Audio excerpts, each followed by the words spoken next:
Okay, we'll go ahead and get started, everybody, because we want to be sensitive to your time. My name is Brian Van Hook, and I'm Regional Director of the Florida Small Business Development Center at FIU's College of Business. And I just want to welcome you to this webinar that's focused on organizing for successful growth. We have a really great presenter today, Ricardo Newark, who's a Florida SBDC at FIU consultant. And so I know a lot of businesses right now are looking to pivot the business in light of the pandemic. They're trying to adjust to the new normal. We've also seen some businesses that do have impact from COVID, but they're also looking to grow. And so they're concerned about having the business structure to be ready for, sustained growth. So this webinar is going to talk about kind of organizational components of the business, how to establish the correct organizational structure, the interplay between management style and organization, flexibility and rigidity, and how to apply it to entrepreneurs. And Ricardo's going to cover a couple other aspects. So I don't want to step on his toes or steal his thunder. But I just want to say, Florida SBDC, we're here to help you. We provide one-on-one business consulting and trainings like we're doing today. And we have a team of specialists such as Ricardo that are focused on business growth and also right now, obviously, disaster preparedness, disaster recovery. So if we can further benefit your business in any way, whether it's strategy, operations, marketing, access to capital, any type of aspect on that, feel free to reach out to Brianna because we can get you registered with our center and you can meet with a consultant at no cost. And so with that, I'm going to turn over to you, Ricardo, so you can get in the presentation because they didn't sign in to hear me. They want to hear you. Thanks for everybody for attending. Thank you, Brian, and welcome everybody to the SBDC Organizing for Successful Growth webinar. I'm going to try to provide during this presentation a roadmap, how you design, how you create, how you populate, how you operate a successful organization, and trying to emphasize what a successful organization is for the different circumstances we live through. So just briefly, so you can read a little bit of my background. I'm not an SBDC at FIU consultant. I've been in the corporate world for quite some time, and I've been with SBDC for over 5 years now. So let me start by identifying the organization components, and I'm not going to address all of them in detail during the presentation, but I'm going to touch upon some of the most relevant ones. And just so you keep in mind and keep a reference from as we go through, we're going to talk about organization structure, organization goals, the company strategy, the organization culture, the organization members, how you choose them, external actions, internal interaction. These are the characteristics of an organization. Whenever you have an organization in place, all these elements are in play. Whether you see them clearly or not, they are all embedded in the actions you take. And as I emphasize on the right-hand side of the slide, alignment among components is key to success. That way it's so crucial to be aware that all these elements are there, whether you address them or not, because if you don't, you run the risk that they don't become aligned, and not having these elements aligned is a big, big problem when you're talking about the success of an organization.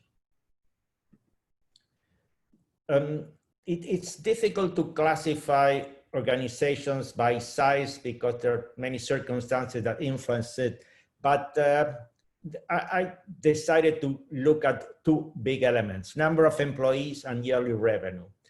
And there are some mileposts that are critical.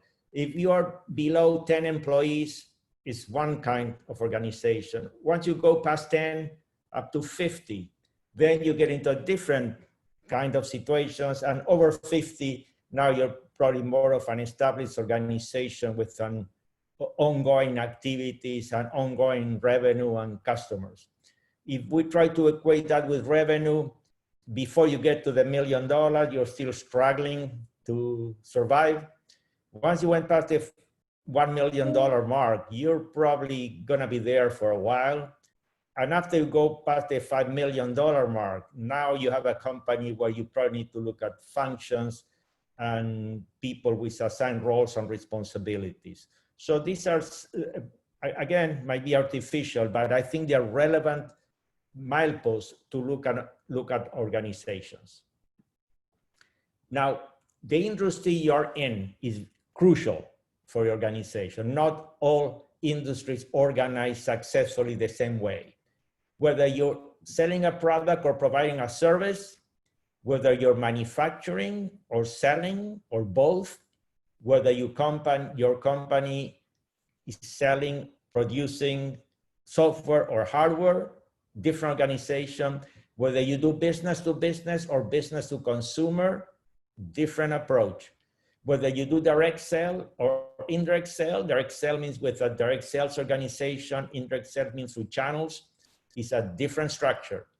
Whether you do basic research or product development or both or neither, whether you're selling a lot of small unit value or very few high unit value will determine how many transactions you have, and that again influence the organization. In whether you're selling something simple that people can buy and operate on their own or something complex that needs some hand-holding will also determine the organization structure. So as we said before, size is one crucial element, industry is another crucial element. Now, why do they matter? Decision-making is probably one of the most crucial elements here. If you're a very small company and you're the owner, you're the CEO, maybe you can make all the decisions. As the company grows and depending on the industry, you spread out, becomes harder and harder to get all the decisions concentrated on an individual. Functionality. At the beginning, you have people wearing multiple hats. As you grow, you need function experts. You need to organize, you need structure, you need to delegate to these people. Communication flow, it's when you have a 4 or 5 people organization, very easy to communicate, you get them into a room, you call them individually, you give instructions, you hear feedback. When you start growing, you need some more elaborated and sophisticated means to get the communication out. Execution. Again, very difficult to execute when you're 5 and when you're 500. You probably all lived through that and you know how difficult it is to get probably a spotless execution when you have too many people involved. Number of interactions, as the organization grows, the number of customers grow, the number of interactions grows considerably. Delegation, as I said before, as you grow, you need to learn how to delegate. Not an easy task, and also delegate efficiently is a challenge. At a certain point in time, you need to start allocating resources. And as in large corporations, this is probably one of the most crucial elements and a very difficult one to manage properly. If you don't allocate resources, it's very hard to get the job done. If you allocate too much resources, you might be wasting valuable dollars that you need somewhere else. And finally, control. Once you grow, you need to control. And we'll have in the future another webinar on control, because that by itself is a very important consideration when you're in a large organization. In terms of structure, there are some key elements I want to emphasize. One is centralized versus decentralized decision-making, centralized versus decentralized operation. And I want to make a clear distinction between these two.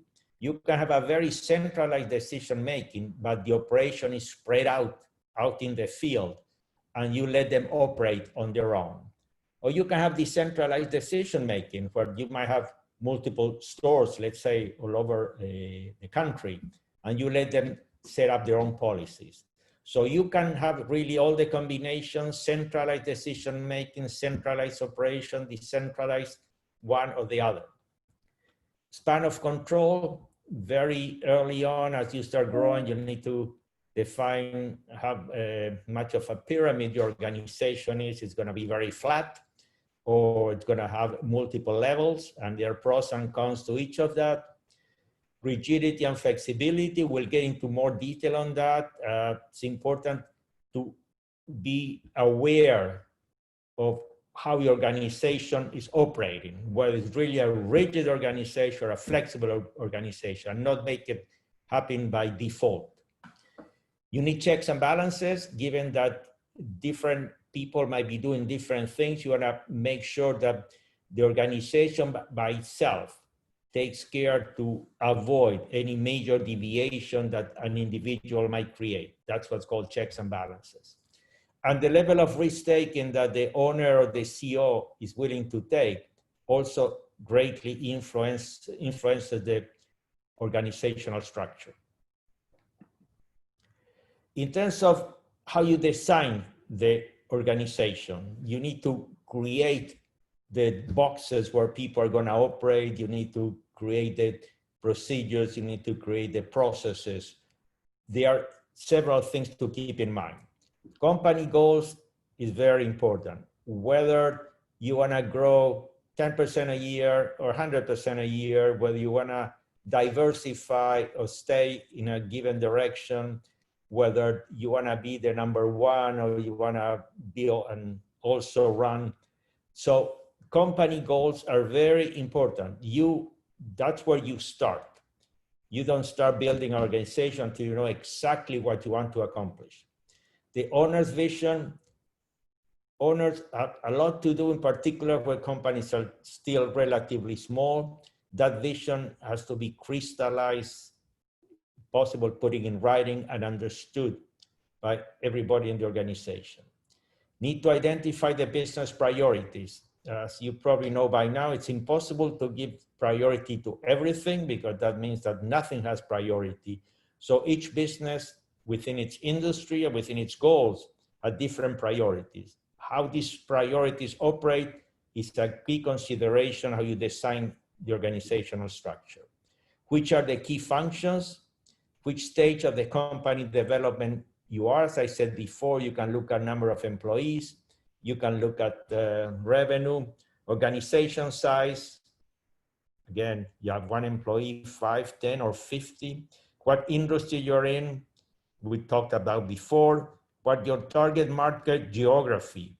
Are you going to concentrate in a very limited geography? Are you going to expand to a state, to a country? Are you going to go international?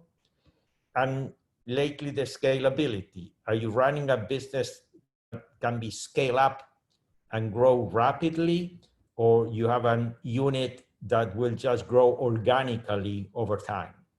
So these are considerations that you need to take into account specifically. And again, as I said before, not by default, but identifying them and clarifying them as you are designing the organization. This is something that probably very relevant to all of you, this entrepreneurial behavior, because we're going to talk about how entrepreneurs should start organizing when they start their journey towards growth and success. So some of the characteristics of the entrepreneurial behavior are risk-taking. Entrepreneurs usually pursue opportunities boldly and aggressively, and have a preference for high return, high risk projects. Entrepreneurs are very proactive. They attempt to be first in the introduction of new products, services, and technologies, and they usually initiate actions to which competitors will respond rather than the opposite. They are strong believers in innovation, with strong emphasis on research and development, new products, service, and technology improvements, and they have aggressive growth goals. We talk about scalability, and there's also, as you probably heard, what's a lifestyle company, that these are people who, more than a company that will grow and change the world, they just have something where they will have a job for themselves. So it's very important to position yourself in one or the other. There's nothing wrong with one or the other. If you have a 5 or 10 people company and you're happy, you're your own boss, you make enough money for the lifestyle you want, that's perfect. There's nothing wrong with that. The only thing, don't deceive yourself. If you're running a lifestyle company, don't try to organize like an entrepreneurial, scalable organization. So these are characteristics an entrepreneur usually has that have to be reflected in how you organize the company. And alongside with how you behave is how flexible or rigid your organization is. In a flexible organization, you have open communications. In a rigid one, you have structured information flow. In a flexible, you have free operating style, rigid, uniform operating style, very clearly defined processes, procedures, and scope of responsibilities. In the flexible one, decisions are based on expertise. In the other one, decisions are based on position. The flexible one, you adapt freely to change as the situation evolves. The rigid one is very reluctant to adapt to change. The flexible one has emphasis on getting things done. The rigid one, they're tried management principles that they want to stick to. The flexible organization has very loose internal controls. The rigid one is a tight control. The flexible one has flexible on job behavior. And the rigid one constrained on job behavior. Don't do what you're not asked to do. The flexible one rules by participation and consensus, and the rigid one, superiors make decisions. The flexible one is usually or traditionally associated with entrepreneurs. The rigid one are usually associated with large corporations that grown over time. So the issue is, given that many of these entrepreneurs eventually build organization that becomes these large ones, we have the paradigm here that you might start as a flexible organization and evolve into a rigid organization. And neither one or the other is good or bad, as long as you are consistent with what your organization is and what your goals are. Let me illustrate that here. This is how the management style and organization structure might have to be in sync. That's a very important thing. If you are not in sync, whether you are one or the other will be a problem.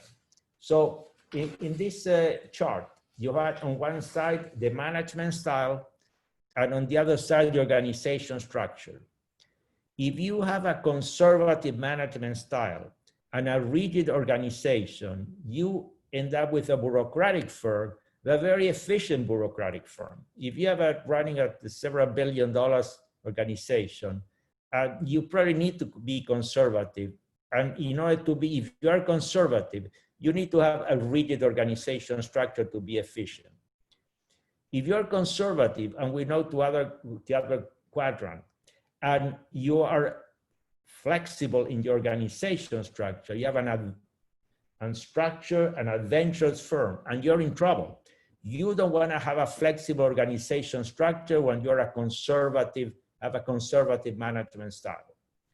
If you go now to the entrepreneur, if you're an entrepreneur, you need a flexible organization. You have a very efficient entrepreneurial firm.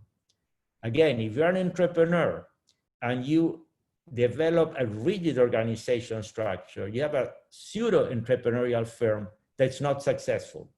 So what I want to emphasize here, management style dictates what's the proper organization structure. If you're conservative, you probably more successful with a rigid organization structure. If you're an entrepreneur, you're successful with a flexible organization structure. And here comes the concept of cycling. As I said before, large conservative companies over time become stagnant and need to recreate an entrepreneurial spirit. So that's what that cycling is.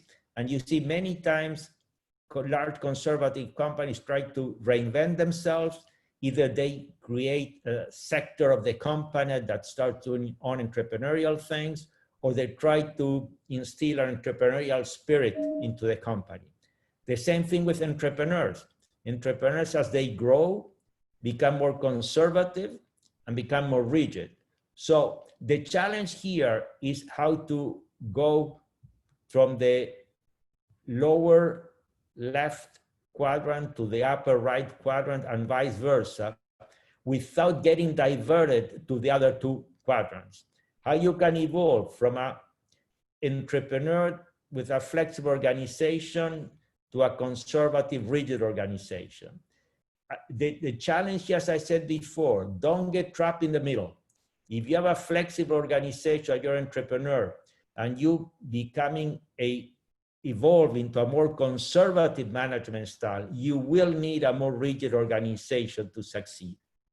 So this is the interplay between the management style, organization structure. Very important to keep in front of you and not ignore what you are, how you manage, what your goals are. Now, so far we talk about how you design the organization, how you structure, how you look at the style, and how you want to make sure that all these elements are consistent. We're going to get now into the process of populating the organization. You have now the structure. You need to put the people there that will make it work successfully. So you start hiring people, and you start hiring people almost from day one. And these are what I would pose are requirements that you should, again, address definitely and clearly, and not ignore them and make them happen by default. Define your company goals. That's a consistent thing throughout all the steps we addressed. Identify the resource requirements. Make sure that you have a clear understanding what you're looking for. Develop a job description. If you don't put in writing a very clear description of what the person is going to do, you might end up having the right person for the wrong job or the wrong person for the right job.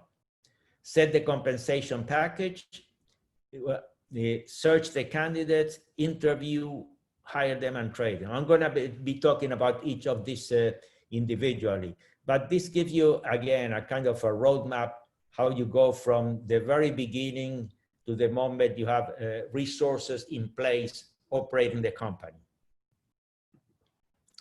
So the first question is when to hire. And again, this is a question that comes up very often as you're addressing entrepreneurs.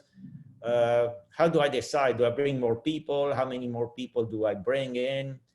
So company stage is important. As I said before, are you very small? Do you have revenue? Do you have any traction?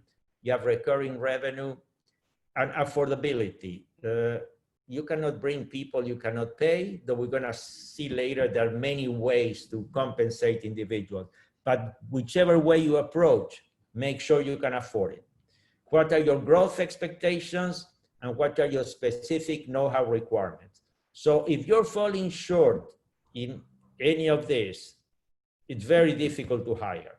You need to make sure that your company's already passed the very first stage when you're alone or you're the co-founder and you need more resources. You should be able to afford it. You should have growth expectations, as I said before. You're not in a lifestyle company, but you're trying to grow your operation. And there's some specific know-how that you don't have that you need to acquire in the marketplace. So that's the when to hire, that what to hire. And here, more than anything, I want to give you a sense that there's a wide array of titles to satisfy people's expectation, people's egos, people's positioning, what people can describe as the role when they need to describe their job to their families or friends. So you have a founder, sometimes you have a co-founder. You can have a CEO that could be the founder, it could be somebody else. You can have a COO, Chief Operating Officer, a CTO, a Chief Technology Officer, a CMO, Chief Marketing Officer, a CFO, the Chief Financial Officer. You have managers and employees. So just addressing titles that might not be very relevant to how the company operates can do a long way in making some people feel good or bad, and also can help as people interact with clients to give them clients the comfort that they are dealing with a senior person in the organization. So again, in terms of flexibility, there are plenty of options. So don't be constrained by the traditional thinking. You can have people that you like and bring them as board members. You can bring them as advisors. You can bring them as full-time employees. You can bring as part-time employees, hourly independent contractors, can cash contractor, you hire the person to complete a certain task. You can bring consultants.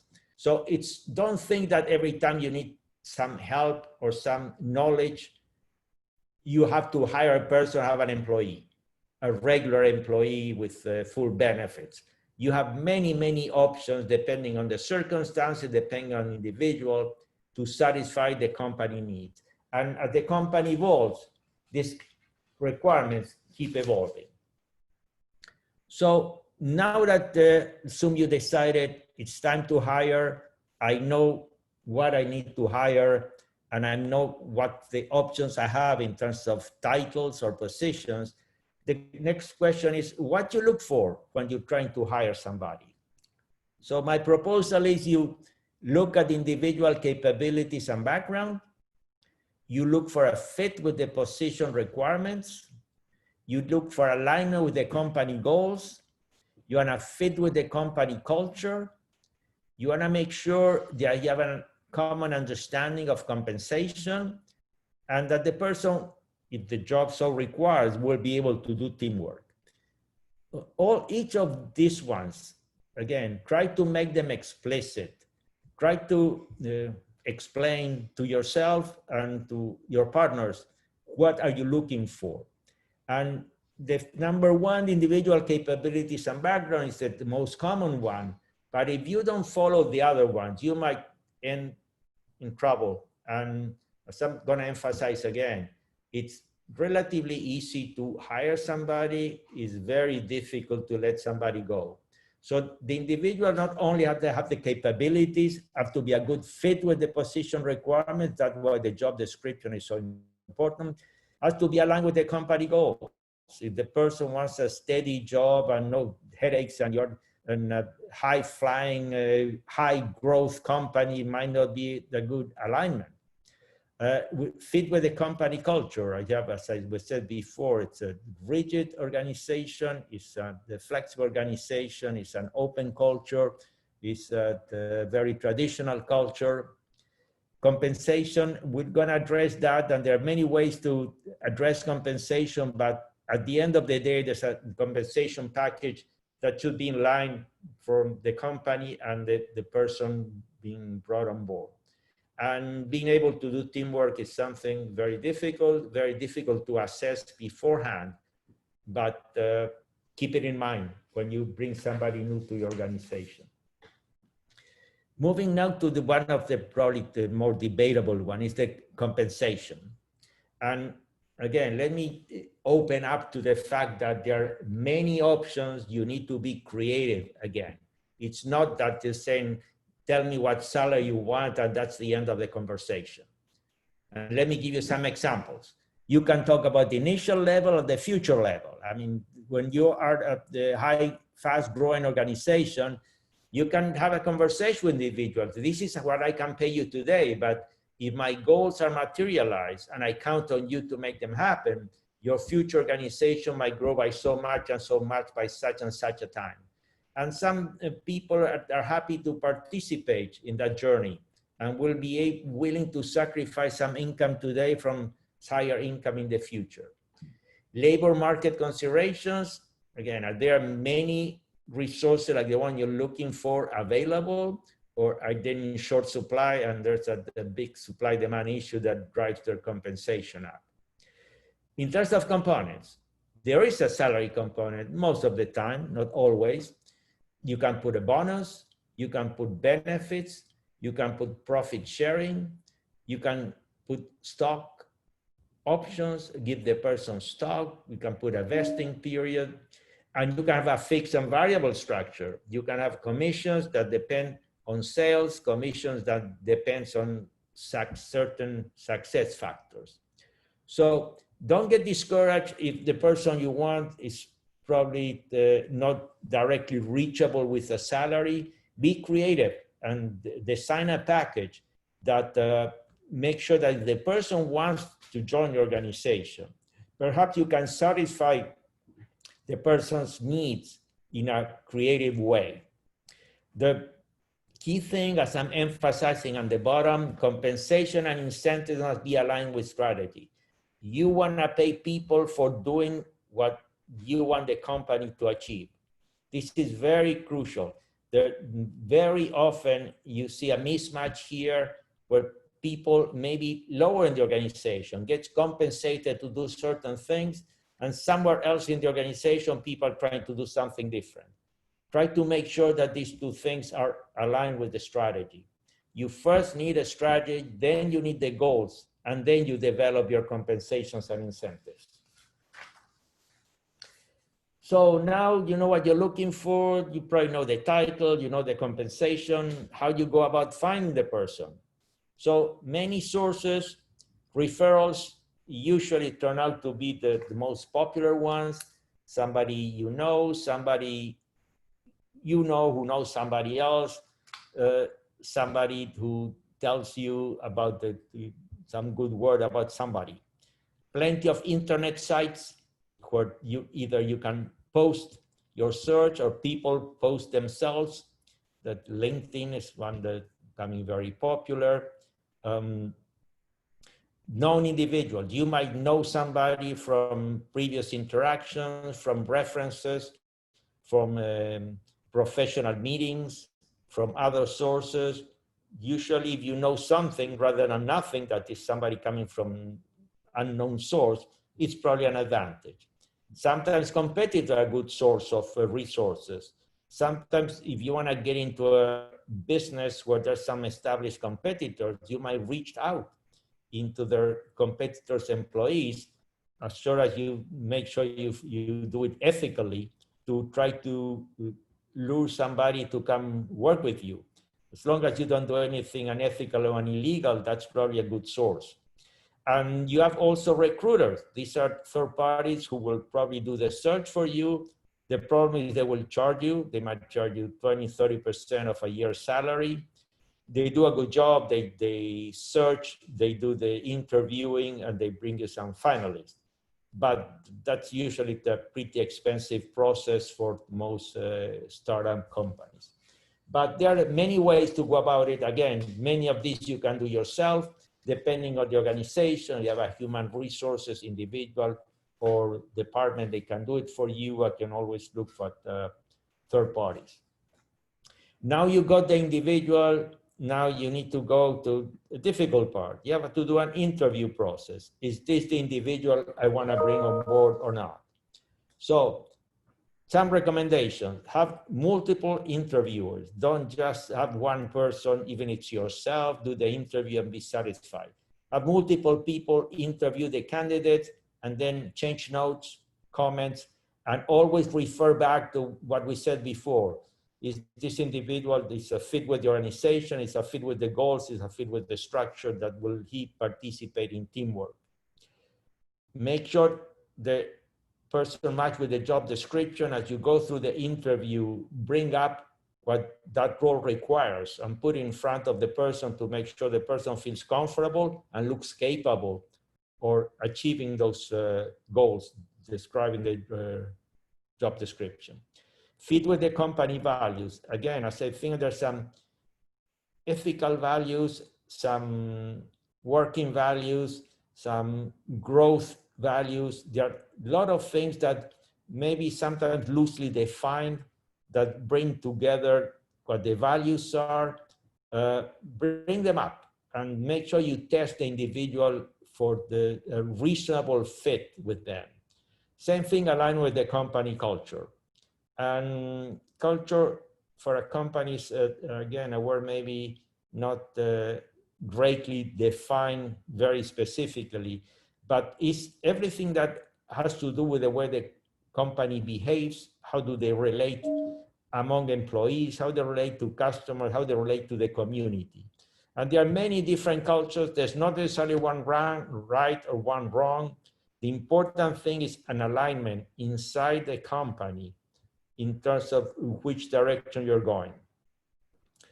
You make sure the individual expectations match with company needs. If someone comes in and says, I want to be a CEO in 3 years, and that's not in the cards, you probably need to bring that up. If the person comes and says, what I want to do is stay in this kind of job for a long time because I'm comfortable, and you're looking for something different, that's probably a mismatch.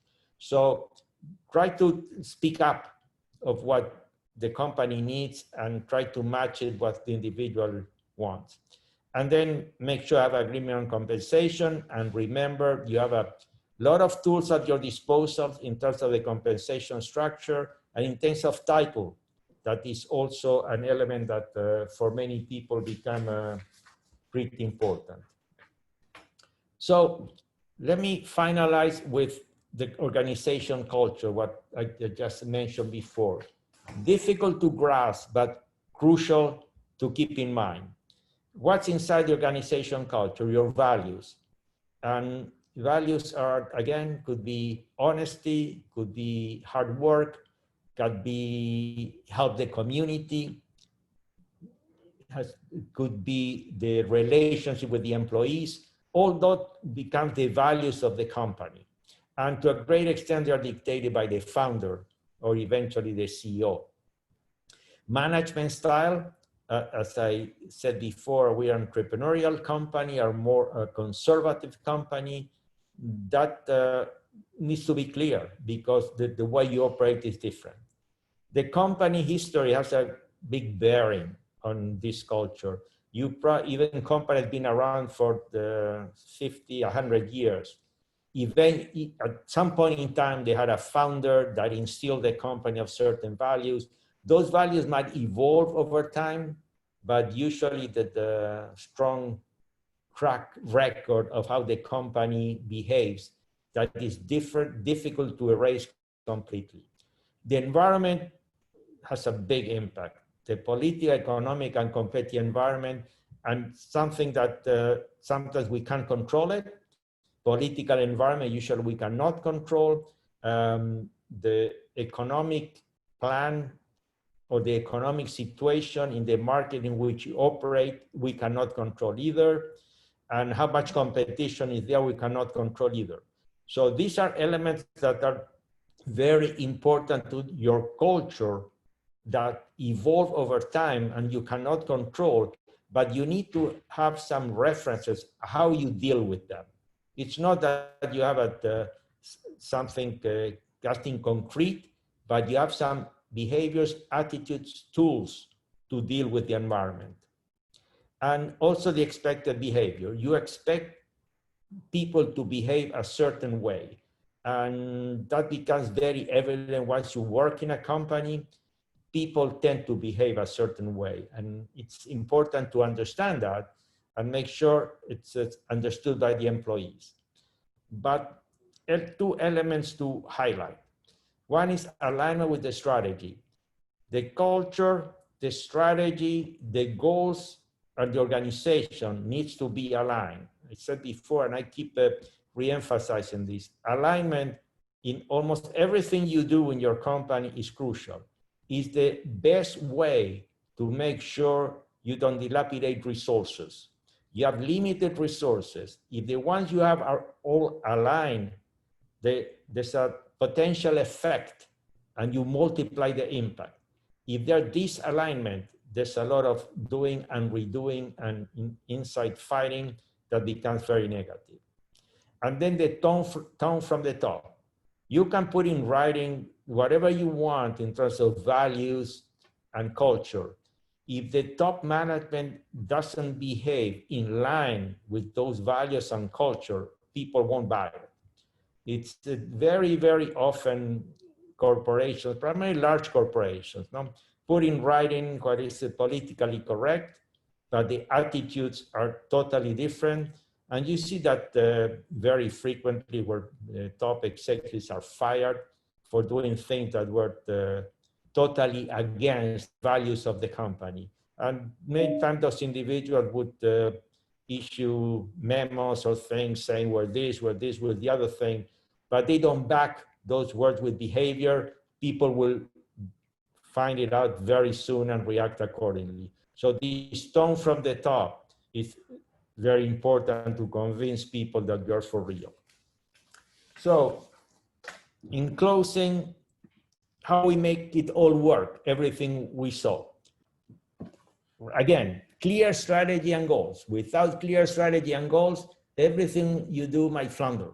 So make sure you do this in a way that not only you, but people around you understand. You need a proper structure.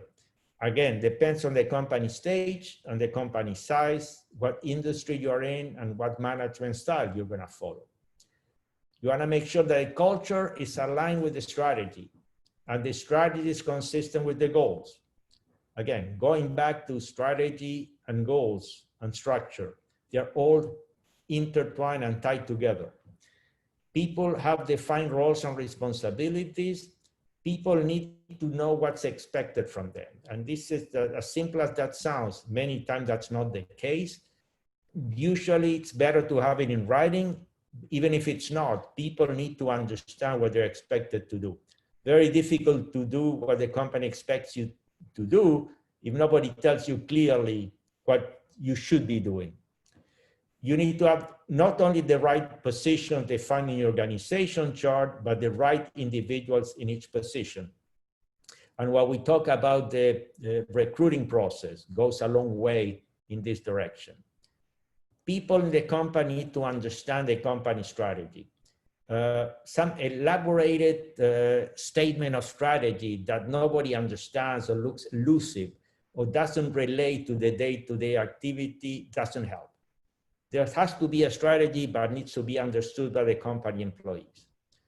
There should be clear goals and behavior expectation, and clear goals, not just for the organization, but for each individual. Each individual should have a clear goal in terms of what he or she is expected to achieve, how he or she is expected to behave. And again, the compensation has to be aligned with the company goals. The type of incentives you provide should be conducive to the success of the company in achieving its goals. So this is a summary of what I believe is a roadmap that can drive your company to success. Organization could be a key aid or could be a detractor. Many of the things we put together here will help you figure out how to turn these valuable tools in something that can make you succeed. So let me stop here and open up for any questions you might have been sending, and I'm going to resort to Brian. Yeah. Thank you, Ricardo, for a great presentation. I want to go through some of the questions. Brianna, I was wondering for Antoinette and Veronica, would it be okay if we could open it up? Because I know they mentioned their particular industry, but maybe they have a question. So can we bring up Antoinette in case she wants to ask a question? Because she mentioned that she owns a sign language interpreting agency. Okay. I can see if I can get them somewhere.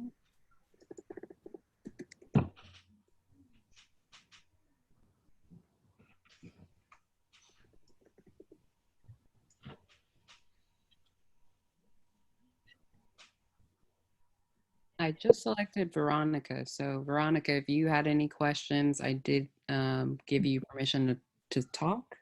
So if you do have any questions, definitely unmute your mic. Thank you, Brianna. Thank you, Ricardo. Didn't have any question. I was just following the direction of the chat as for us to introduce ourselves. And so I introduce myself and my company. We are a licensed contractor. This has been a great webinar because we do need, I mean, it is very important for our company to land the values with the people that we're hiring. In my particular industry, sometimes this is a bit hard because we're dealing with subcontractors back and forth. But it's definitely very important, a very important point to bring into my company at least. Yeah, thank you, Veronica. We wanted to give you a shout out and give an opportunity because you were one of the quickest people in terms of putting your industry. So thank you for participating. And we're happy the content was good. And Brianna, did you have Antoinette? I saw she was up and. I just saw that she joined in again, so I gave her permission to talk. And if you have any questions or anything like that, definitely Okay. let us know. And Antoinette, I know that you mentioned you have a sign language company. We just wanted to give you an opportunity in case you had a question. We have a couple other questions, but I wanted to kind of reward you guys for being quick on the draw. Oh, hi. Oh, no, I didn't have a question. I thought we were supposed to post our industry in the Q&A area. That was all. Okay, was the information good? Was it helpful to your business? Yeah, I liked the beginning portion of it. For my business, we have independent contractors, so the employee portion of it doesn't apply to me. And I had a business phone call I had to take, but I signed right back on afterward because I didn't want to miss the end of it. Cool. Thanks. So you're multitasking like most business owners. I'm not very good at multitasking. Cool. Thank you for participating. Thank you. I appreciate it. Okay.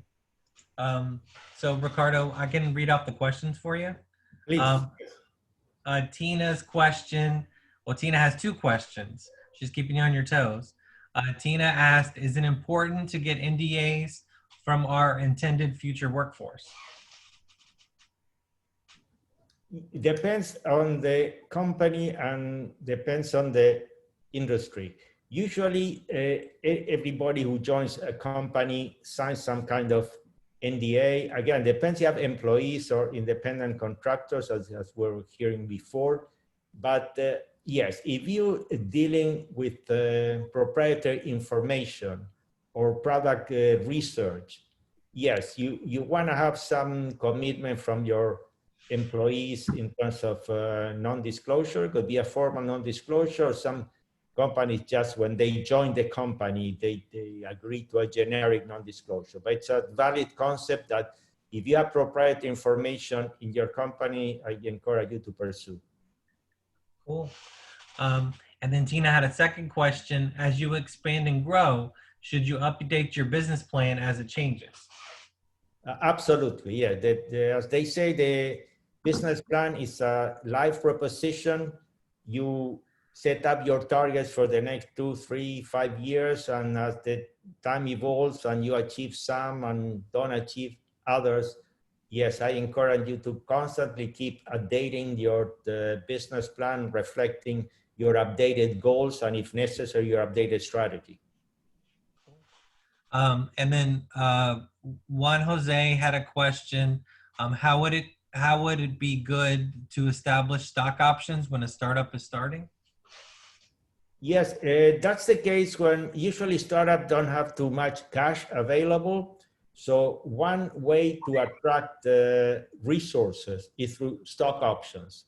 And stock options usually deal with a vesting period and a certain conversion value.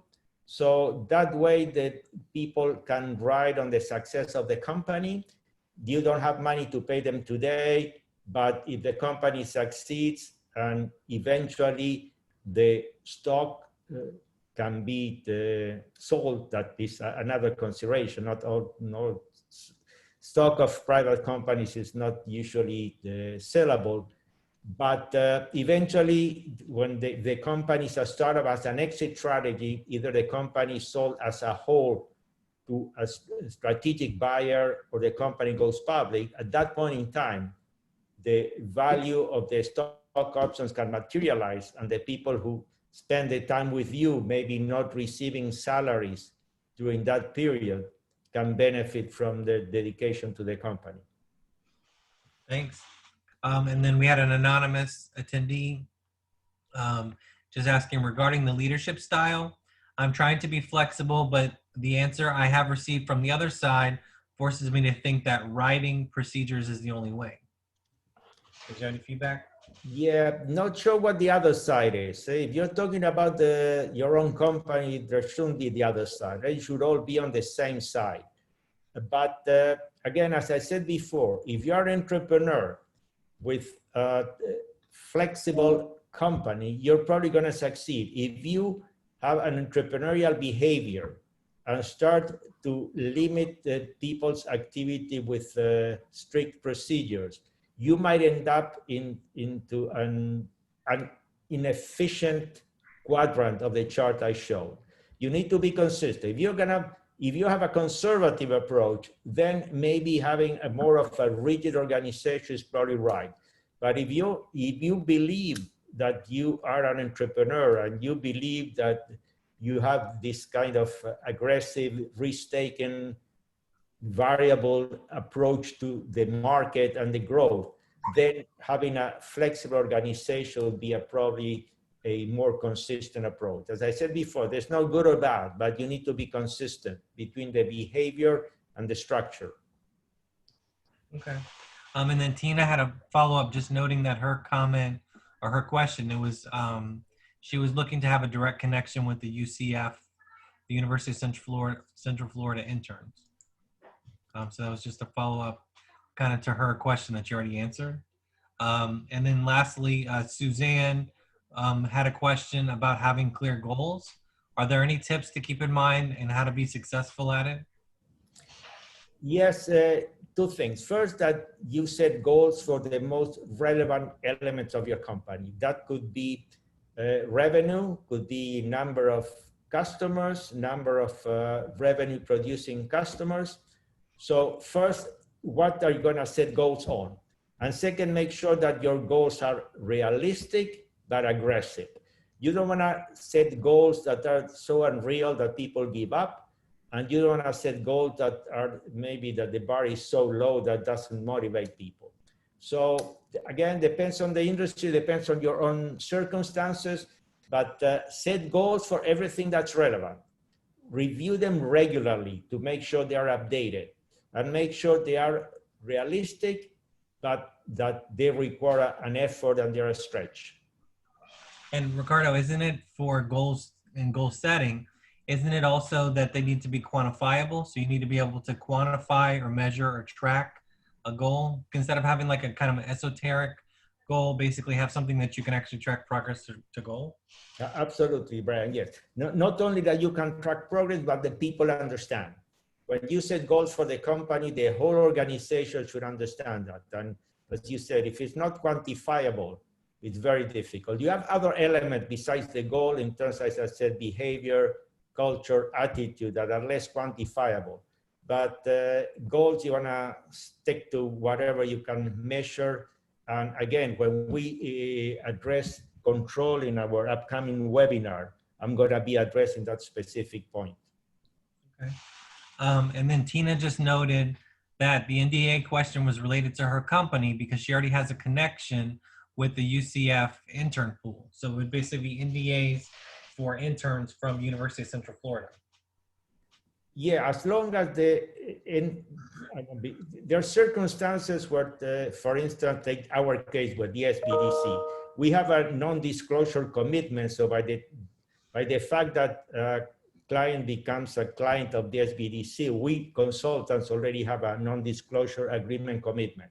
Again, unless the UCF already has that, if you bring somebody in, that intern is going to be in contact with proprietary information, you probably need an NDA. So find out with UCF if interns already have this overall umbrella NDA for being interns.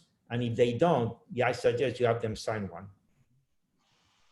Cool. And Tina, I think you get like the gold star for questions because you've had so a lot of good questions. And she said the main entity's body disclosure will be blanket coverage, and yes, UCF checks in. Sorry, what? She said the main entity's disclosure will be blanket coverage, and she said yes, UCF checks in. Okay, so again, try to understand the relations with UCF, and based on that, you might need or not need a specific document. Cool. And then Esther had a question. Can you close with any further information particularly related to small businesses as sole proprietor regarding growth and challenges in the current COVID environment?